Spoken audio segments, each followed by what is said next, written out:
Welcome to the Tokenized Economy. Here is today's explainer on institutional custody and the segregated model. All right, so what exactly is segregated custody? Well, it's a really core concept for keeping assets safe, and it actually comes straight out of traditional finance, or what you might hear called TradFi. The whole idea there was to make sure a client's stocks or bonds were tucked away in their own separate account, legally walled off from everyone else's.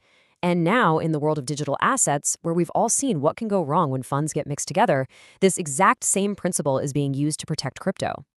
So here's what we're going to cover today. We'll start with how this idea jumps from TradFi over to the blockchain. Then, we'll get into the nuts and bolts of one client, one address. After that, I've got a simple analogy, a digital safety deposit box to make it all crystal clear. And finally, we'll wrap up by looking at the real-world trade-offs, that tension between transparency and complexity.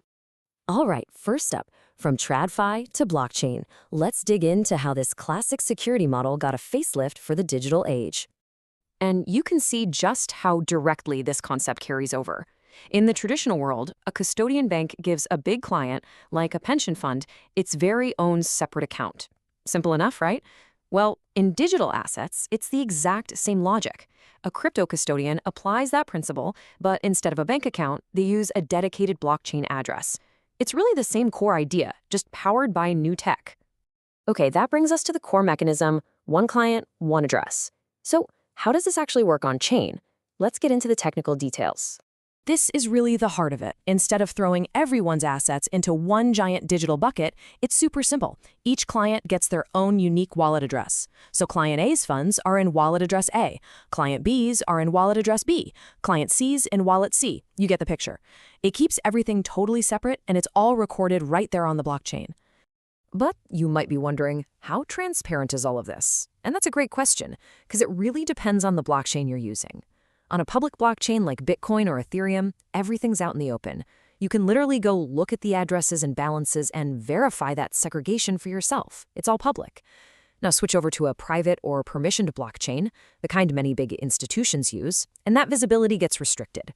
The technical separation is still there, but actually verifying it comes down to the rules and governance of that private network. And this is a really important point. Even though the client has their own wallet, they're not the ones managing all the complexity behind the scenes. That's the custodian's job. They're the ones securing the private keys, signing the transactions, and maintaining all the records that prove exactly which wallet belongs to which owner. They handle the heavy lifting. Okay, I know this can sound a little abstract, so let's use a really simple analogy to make it all click. Think of it like a digital safety deposit box. So how can we really picture this in our heads? I want you to imagine a giant bank vault, the big, secure ones with the massive circular door.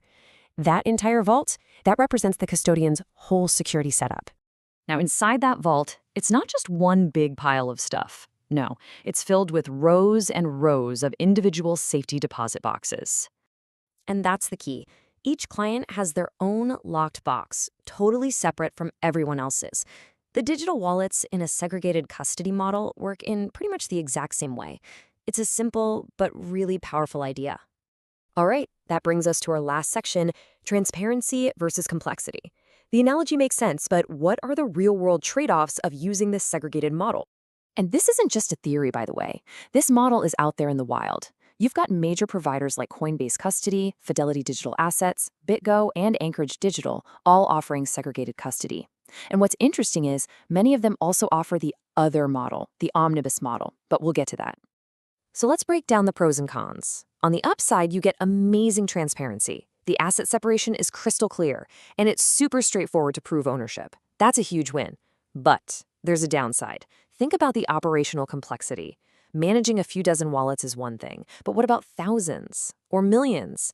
Suddenly, you're dealing with a massive operational headache. And that leads to a really big question, right?